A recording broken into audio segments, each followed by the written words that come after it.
It's been about 3 weeks since my surgery, and I'm feeling really good, actually. I actually wanted to start off talking about my pathology that I got about 2 weeks after my surgery, so about a week ago.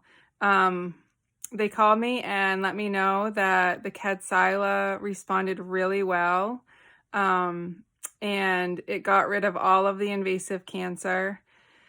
There was a tiny bit left, which is called in situ, which is inside the milk duct. So just a little bit of cancer was found in situ, um, or in situ. I'm not sure which way to pronounce it. Um, and it also killed all of the cancer that was in my lymph nodes. And they could tell that it had not spread to any of the other lymph nodes besides the one that they knew about. And it killed the cancer in that one. So even though they're out and removed, it is still really good news that it didn't travel beyond that one. So doctors really don't know why my body responded better to the Kadcyla, but it did obviously respond better than the first chemo that I was on, which is the most common chemo to be on in my situation with HER2 positive breast cancer. So if you're in a similar situation and it's not, whatever you're on isn't working, don't give up. Boston really helped me and found the chemo that worked for me. So I'm just so thankful for that. So we had a little celebration here when I got that phone call. It was a really happy moment. So my next step in this journey is to do radiation, and I had a treatment yesterday in Boston, and while I was there, I had a consult with a radiation oncologist, and she just went over some of the things that would be happening during radiation. Obviously, I can't do that in Boston because I live 3 hours away. So she recommended a place in Maine that was actually about an hour away. And I had told her, like, that's just too far. It's radiation I have to do every day for 6 weeks, Monday through Friday, not weekends. And so I ended up calling a place near where I live and set up. It was someone that I had seen at the beginning of when I first was diagnosed, and he was wonderful. I really liked him. So I called and set up an appointment with him.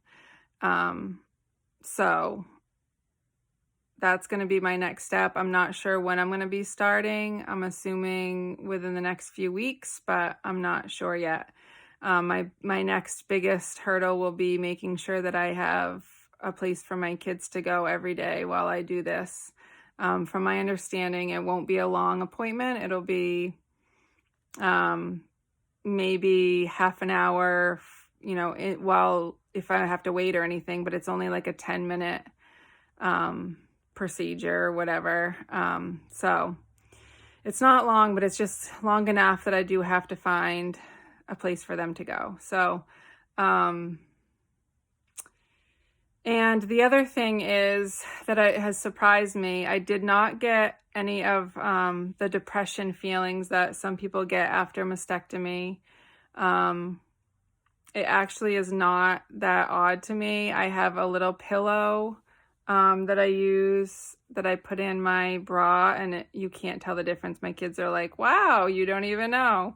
So I, at this moment, am leaning more toward not getting reconstructive surgery. I really did not like having to be in bed and not being able to do the things that I wanted to do. And it was only for a week. So if I got reconstruction surgery, it would have to be the flap surgery because with my situation, they couldn't put expanders in.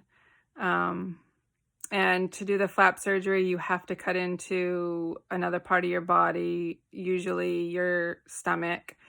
and it's more like a 6-week recovery, and there would be a huge scar on my stomach. And even though I would love a tummy tuck, I just don't want to go through it. And I will be getting a prosthesis. I just have to wait to heal a little bit more so the swelling goes down.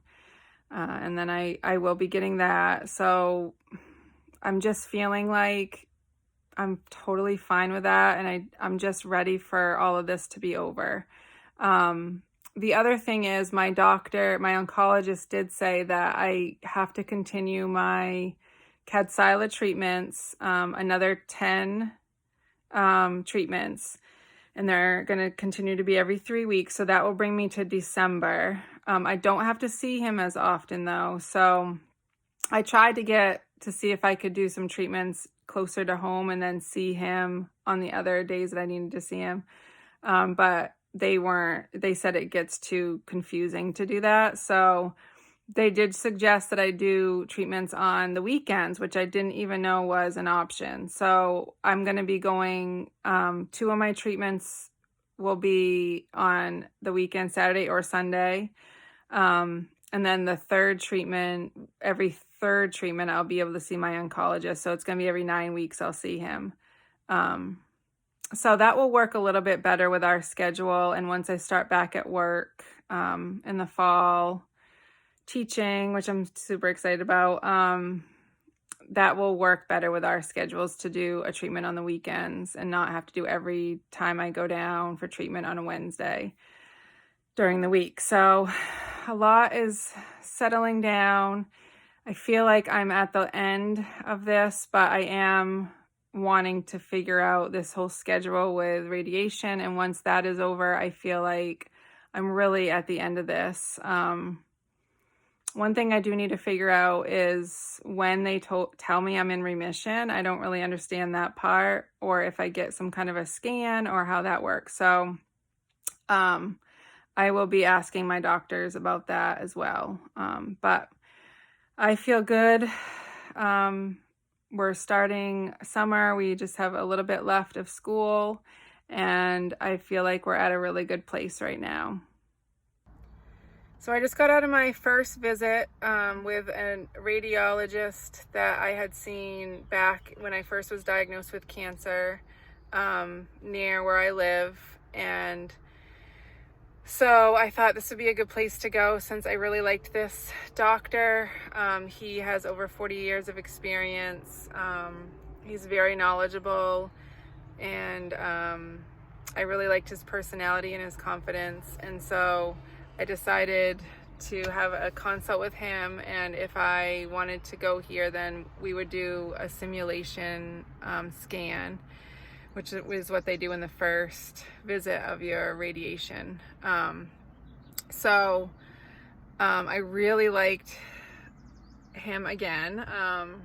He came in, it felt like he knew me from a year ago, like he didn't forget about me. Obviously he read my records, but it just made me feel comforted that he just knew everything about me. He had read over everything. He knew the doctors' names in Boston. And so that was comforting to me. And so he just explained to me a little bit more about radiation, and that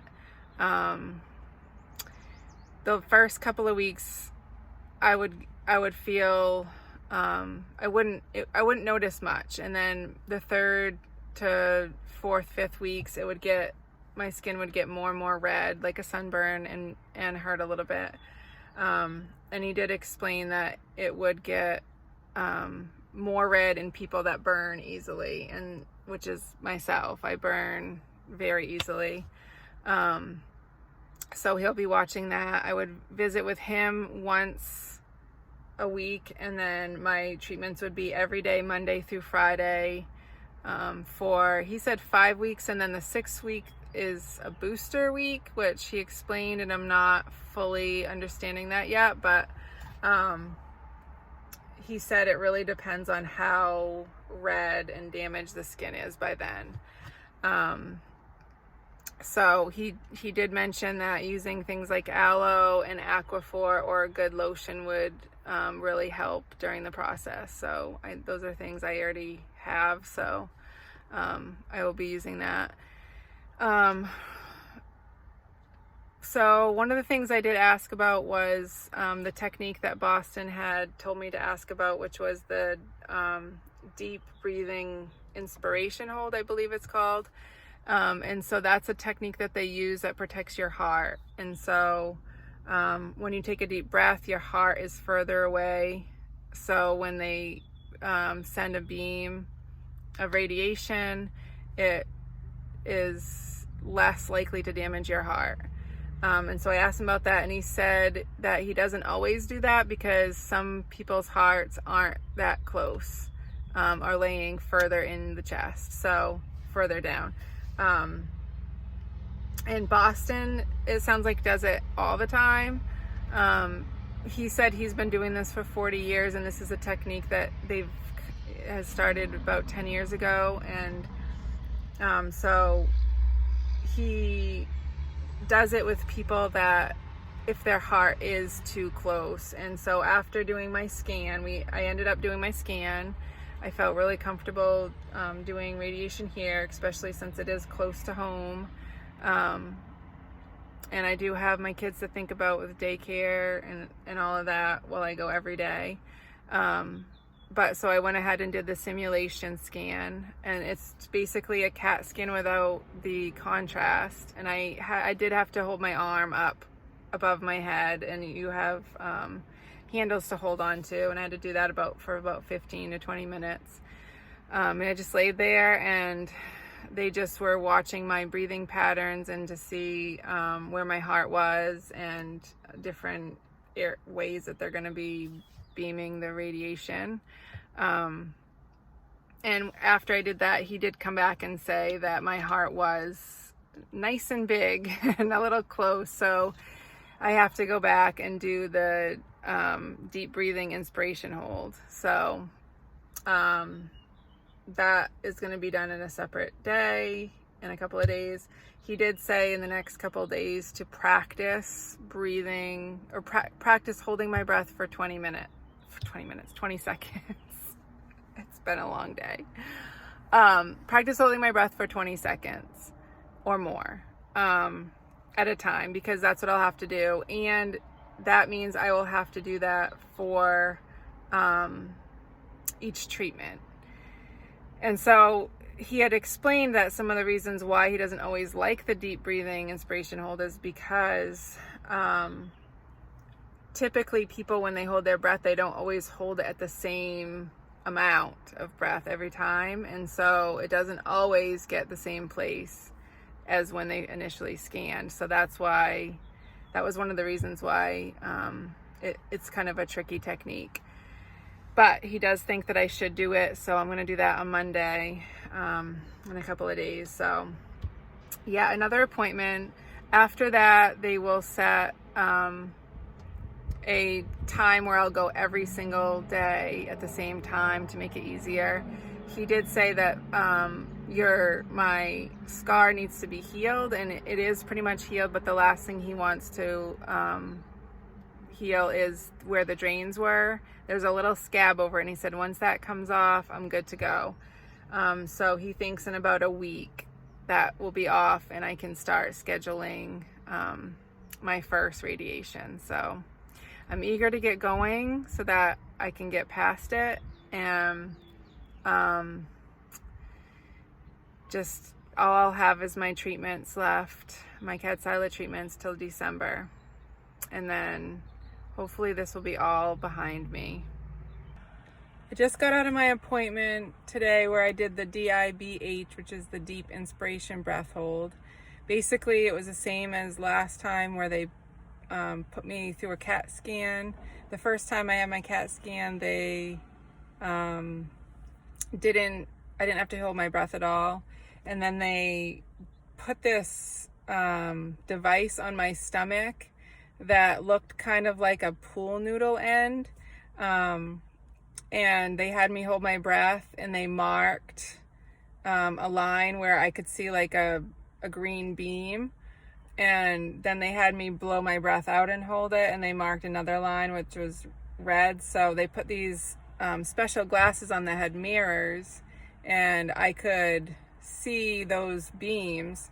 So when I hold my breath during my radiation treatment, I have to look at the green beam and make sure it's at the same line where they marked. So I'm holding my breath at the same point each time I do radiation.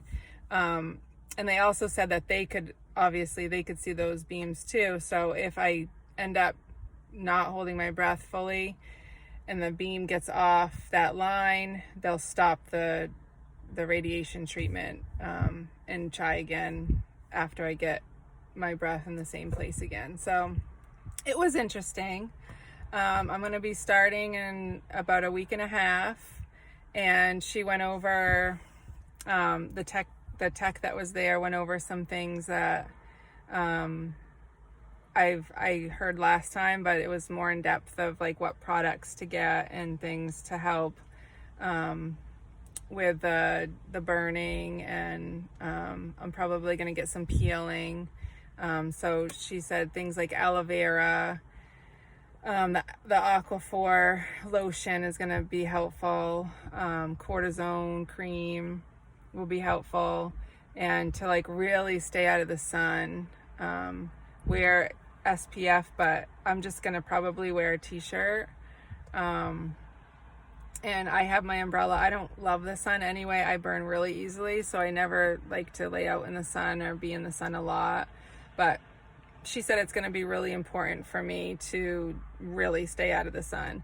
And after about 4 weeks, three or 4 weeks, I'm going to notice that I'm getting more tired. And that's just my body reacting to the burn and trying to regenerate and get back to normal. So I'll just be happy when this is over.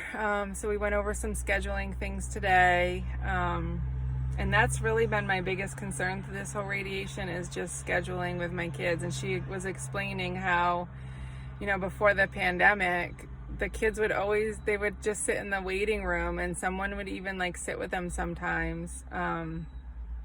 If they were really little, they would, like babyish, they would have someone go sit with them, and that would make it so much easier.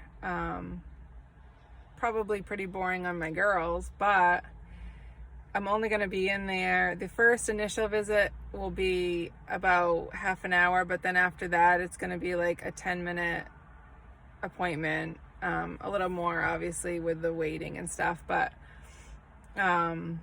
so I think I have figured that out. Again, I have a lot of support and places where my kids will go every day. They are doing some camps and daycare and things like that this summer. So it is all set, but it's just trying to get around, making sure that they're where they need to be, and I get to get to my appointment every single day. So that's going to be the tricky part. But and they're going to have the same time. My first appointment's in the afternoon, and I had talked about wanting it in the morning. And they said that after they do the first couple of appointments, they're going to make it the same time, hopefully mornings, from then on. So I'm eager to start, and I'll update you as my treatments continue on. I just got home from my first radiation appointment, and it went well. It was only 30 minutes long, and they said that would be the longest one, except for the days that I meet with my oncologist. There was a lot of holding my breath for about 20 to 30 seconds.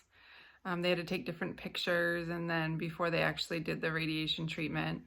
But it wasn't too hard or anything. So, but I wanted to show you what my scar looks like 6 weeks after my mastectomy surgery. So this is it. It's healed pretty well. And another thing is they had to give me this tattoo, and I have one also on both sides of me, and that helps them line up things for radiation. And it's a tattoo that I will have for life. It's just a little dot, so nothing major, but it felt like a tattoo. It feels like a bee sting, if anyone has had a tattoo, it feels just like a tattoo. And I actually got that done at the last appointment during my simulation. So we'll be doing this every day for the next 6 weeks, except for weekends. I have the weekends off. And my next video, I'm going to show my progress through radiation and what's happening to my skin. And I have a feeling I'm probably going to get pretty sunburned. And I'm sure I'm going to see some peeling, some redness and things, but on my next video, I will be sure to update you on that. So thank you for watching, and thanks for everything that all of you do to support me through this.